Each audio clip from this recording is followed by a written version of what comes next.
السلام علیکم ورحمۃ اللہ وبرکاتہ۔ آج کا موضوع بھی ایک ایسا موضوع ہے جو سبق میں نے زندگی میں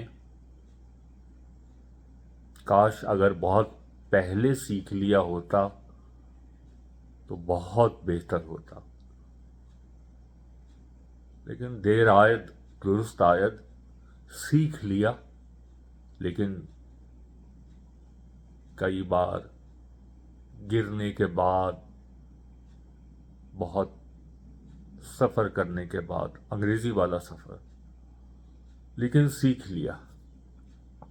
آج اسی سبق کے بارے میں کچھ بات کرتا ہوں۔ امید ہے کہ اس سے کسی نہ کسی کو کچھ نہ کچھ فائدہ پہنچے گا۔ بات یہ ہے کہ دین میں، اسلام میں معافی کو ایک اعلیٰ ترین اخلاقی خوبی قرار دیا گیا ہے۔ یہ ایک اخلاقی مشورہ نہیں بلکہ ایک روحانی حکم ہے جو قرآن و حدیث میں بار بار بیان ہوا ہے۔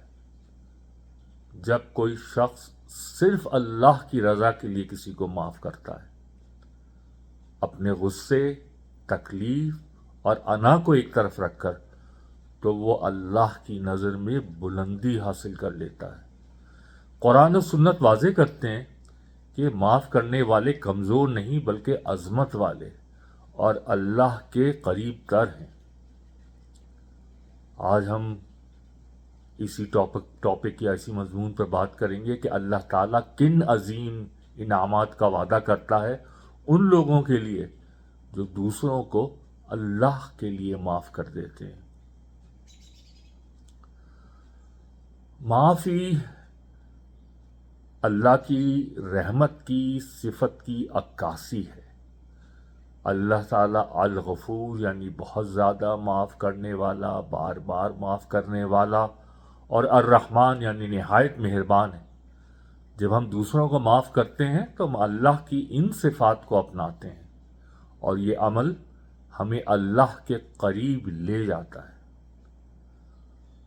قرآن میں ارشاد خداوند ہے، اور برائی کا بدلہ اس کے برابر برائی ہے، مگر جو معاف کر دے اور اصلاح کرے تو اس کا اجر اللہ کے ذمے ہے، بے شک وہ ظالموں کو پسند نہیں کرتا۔ سورۃ الشورى۔ یہ آیت واضح کرتی ہے کہ جب کوئی شخص صرف اللہ کی رضا کے لیے معاف کرتا ہے، چاہے اسے نقصان ہی کیوں نہ ہوا ہو، تو اس کا اجر اللہ تعالی خود عطا کرتا ہے۔ کوئی بیچ میں تھرڈ پارٹی انوالو نہیں ہوتی۔ معاف کرنا کمزوری نہیں بلکہ اللہ کے ہاں بلندی کا ذریعہ ہے۔ حدیث ہے کہ صدقہ مال کم نہیں کرتا، اور جو معاف کر دیتا ہے اللہ اس کی عزت بڑھا دیتا ہے، اور جو اللہ کے لیے عاجزی اختیار کرتا ہے اللہ اسے بلند فرما دیتا ہے۔ صحیح مسلم کی حدیث۔ یہ حدیث بتاتی ہے کہ جو شخص اللہ کی رضا کے لیے معاف کرتا ہے اللہ اسے دنیا اور آخرت میں عزت و وقار عطا فرماتا ہے۔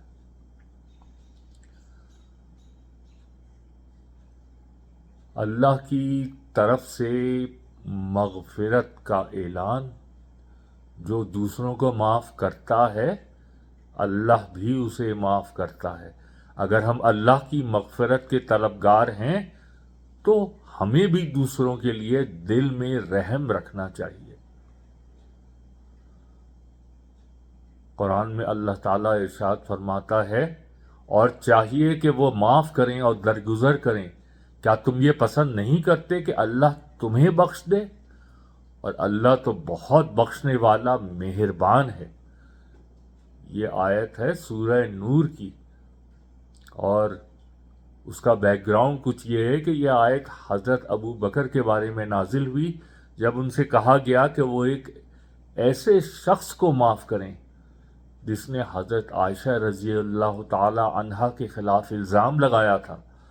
حضرت ابو بکر رضی اللہ تعالی عنہ نے فوراً معاف کر دیا کیونکہ وہ اللہ کی مغفرت چاہتے تھے۔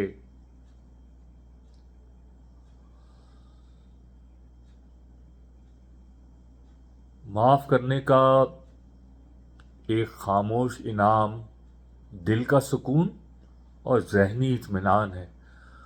اللہ ایسے دل کو راحت عطا فرماتا ہے جو بغض اور انتقام سے پاک ہو۔ حدیث مبارکہ ہے کہ نبی کریم صلی اللہ علیہ وسلم نے ایک شخص کے بارے میں فرمایا کہ وہ جنتی ہے۔ صحابہ نے اس کے عمل کے بارے میں پوچھا تو آپ نے کہا میں تو اس نے کہا اس شخص سے پوچھا تو اس نے کہا کہ میں ہر رات سونے سے پہلے سب کو دل سے معاف کر دیتا ہوں، اور یہ چیز اس کے لیے جنت کا باعث بنی۔ بالکل سادہ سا عمل تھا۔ کیا ہم یہ عادت نہیں اپنا سکتے؟ خلوص دل سے معاف کرنا۔ ہر روز جب ہم سونے سے پہلے جن لوگوں نے زیادتیاں کی ہیں اس دن معاف کر دیں۔ معاف کرنا ان لوگوں کی نشانی ہے جو جنت کے وارث ہوں گے۔ آیت مبارکہ، جو لوگ خوشحالی اور تنگدستی میں خرچ کرتے ہیں اور غصے کو پی جاتے ہیں اور لوگوں کو معاف کر دیتے ہیں، اور اللہ نیک لوگوں سے محبت کرتا ہے۔ سورہ آل عمران۔ جو لوگ غصے پر قابو رکھتے ہیں اور معاف کرتے ہیں وہ محسنین کہلاتے ہیں، اور اللہ ان سے محبت کرتا ہے، اور جس سے اللہ محبت کرے وہ جنت کا حقدار ہے۔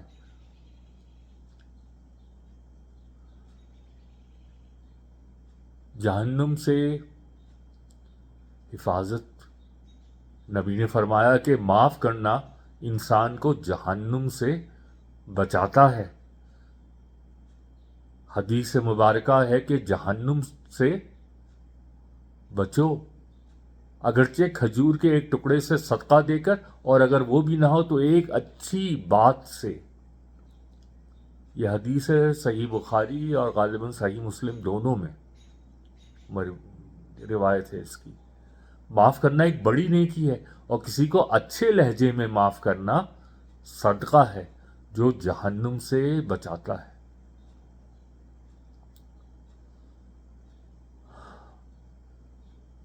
اب میں اس کو سمرائز کرتا ہوں کہ ایک ایسی دنیا میں جہاں انتقام، غرور، انا عام ہو چکی ہے، وہاں صرف اللہ کی رضا کے لیے کسی کو معاف کرنا ایک روحانی انقلاب ہے۔ یہ عمل دل کے سکون، اللہ تعالیٰ کی طرف سے مغفرت اور آخرت کے انعامات کا ذریعہ بنتا ہے۔ اللہ تعالیٰ وعدہ کرتا ہے کہ جو معاف کرتا ہے وہ دنیا و آخرت میں عزت پائے گا۔ ہمیں چاہیے کہ ہم دوسروں کو معاف کریں، نہ ان کے لیے بلکہ اللہ کے لیے، اور جو معاف کر دے اور اصلاح کرے تو اس کا اجر اللہ کے ذمے ہے۔ سورہ شورى۔ السلام علیکم ورحمۃ اللہ وبرکاتہ۔ اللہ تعالی ہمیں معاف کرنے والوں میں شامل فرمائے تاکہ ہم بھی اس کی مغفرت کے حقدار بن سکیں۔ آمین۔